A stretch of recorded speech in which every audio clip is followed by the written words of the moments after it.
Bismillahirrahmanirrahim. Welcome to Superior Group of Colleges Learning Management System. I am Professor Anam Salim. Students, आज हम chapter number 5 का lecture 3 start करेंगे, which is measurement of E/m value of electron. Basically electron की E/m value J Thomson ने determine की 1897 में। इसके लिए एक एक्सपेरिमेंट किया गया। इस एक्सपेरिमेंट में हमारे पास एक डिस्चार्ज ट्यूब है। इस डिस्चार्ज ट्यूब में हमारे पास एक कैथोड है जिस पे नेगेटिव चार्ज है, हमारे पास एक एनोड है जिस पे पॉजिटिव चार्ज है। इसी तरह ये इनमें इसको हाई वोल्टेज बैटरी से कनेक्ट किया गया। इसके अंदर चार्ज स्लिट्स हैं जो कि बीम ऑफ इलेक्ट्रॉन्स हैं उसको स्टेट जो है वो डिटरमिन करेंगी। अब किया क्या गया कि सबसे पहले जो है वो कैथोड और एनोड को बैटरी से कनेक्ट किया गया और बैटरी से कनेक्ट करके इसका इलेक्ट्रॉन्स जो प्रोड्यूस हुए इस डिस्चार्ज ट्यूब के लास्ट में एक fluorescent screen, mostly zinc sulphide की स्क्रीन देते हैं, वो यहाँ पर रखेगी। तो ये जो पार्टिकल्स हैं इन्होंने स्ट्रेट लाइन ट्रेवल की है और ट्रेवल करने के बाद इस फ्लोरेसेंट स्क्रीन पर जाके इन्होंने स्ट्राइक किया और यहाँ पर एक स्पॉट प्रोड्यूस हुआ जो कि इंडिकेट कर रहा था कि ये जो पार्टिकल्स हैं ये स्ट्रेट लाइन ट्रेवल कर रहे हैं। फिर क्या किया गया कि इलेक्ट्रिक फील्ड अप्लाई किया गया। इलेक्ट्रिक फील्ड अप्लाई करने से क्या हुआ कि ये जो पार्टिकल्स हैं इनके ऊपर नेगेटिव चार्ज है तो इन्होंने पॉजिटिव प्लेट की तरफ मूव किया। हमारे पास यहाँ पर P2 पॉइंट पर जो है वो एक स्पॉट प्रोड्यूस हुआ जो ये इंडिकेट कर रहा था कि ये पार्टिकल्स जो है वो डिफ्लेक्ट हो गए पॉजिटिव प्लेट की तरफ। फिर इलेक्ट्रिक फील्ड बंद करके मैग्नेटिक फील्ड अप्लाई किया गया। तो मैग्नेटिक फील्ड अप्लाई करने से क्या हुआ, इन्होंने एक मजीद एक और पॉइंट की तरफ ट्रेवल किया विच इज पॉइंट P3। तो इस तरह पार्टिकल्स जो है वो डिफ्लेक्ट होते गए। अब जे थॉमसन ने इन पार्टिकल्स की डिफ्लेक्शन को स्टडी किया, इलेक्ट्रिक फील्ड और मैग्नेटिक फील्ड की स्ट्रेंथ को स्टडी किया और जब दोनों फील्ड्स इकट्ठे अप्लाई किए तो अप्लाई करने से पार्टिकल फिर से स्ट्रेट लाइन मूव कर गए। तो इनकी स्ट्रेंथ को मेजर करते हुए उसने E/m वैल्यू फाइंड आउट की जो कि 1.7588 into 10⁻11 कूलम पर kg है। तो इसी तरह E/m वैल्यू फाइंड आउट हो गई। इसके बाद एक और साइंटिस्ट था मिल्किन ने 1909 में इलेक्ट्रॉन पे चार्ज फाइंड आउट किया कि इलेक्ट्रॉन पे कितना चार्ज है। इलेक्ट्रॉन पे चार्ज फाइंड आउट करके इसको नोबेल प्राइज भी मिला। 1909 में इसने एक मेटालिक चैम्बर में एक्सपेरिमेंट किया और जो इलेक्ट्रॉन पे चार्ज की वैल्यू निकाली वो एग्जैक्टली वही वैल्यू है जो कि आज हम लेटेस्ट टेक्नोलॉजी यूज करके फाइंड आउट करते हैं। तो बेसिकली एक मेटालिक चैम्बर था, इस मेटालिक चैम्बर के डिफरेंट पार्ट्स थे।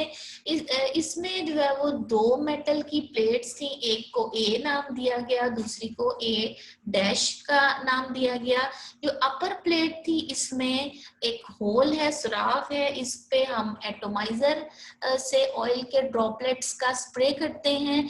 एटोमाइजर बेसिकली क्या करता है कि ये ड्रॉप्स को ड्रॉपलेट्स में यानी कि बहुत फाइन स्प्रे में कन्वर्ट कर देता है और ये जो पार्टिकल जनरेट करता है बेसिकली वो एटम्स की तरह के ही होते हैं। ये उसी तरह ही है जिस तरह परफ्यूम का एक स्प्रे होता है।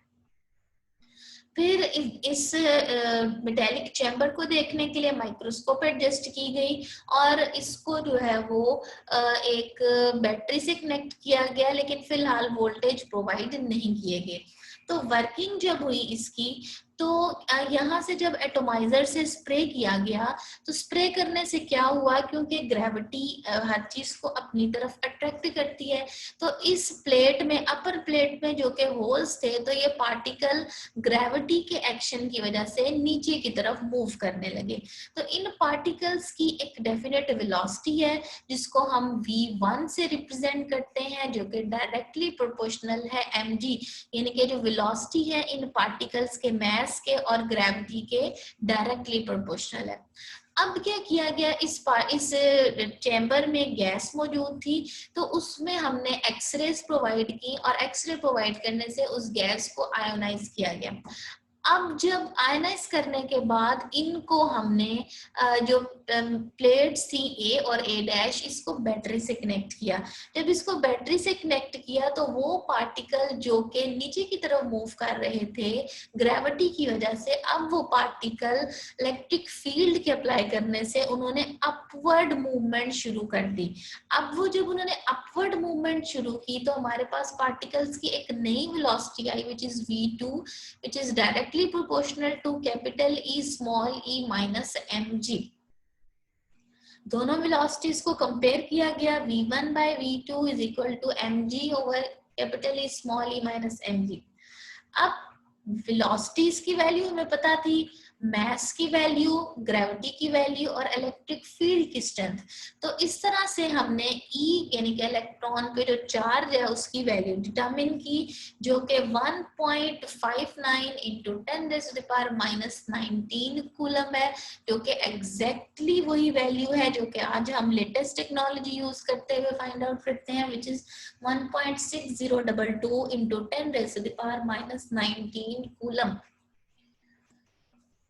अब किसी भी इलेक्ट्रॉन का मास फाइंड आउट करते हैं। इस आज के लेक्चर में हमने दो चीजों को स्टडी किया, हमने E by m वैल्यू को भी फाइंड आउट किया और हमने चार्ज को भी फाइंड आउट किया।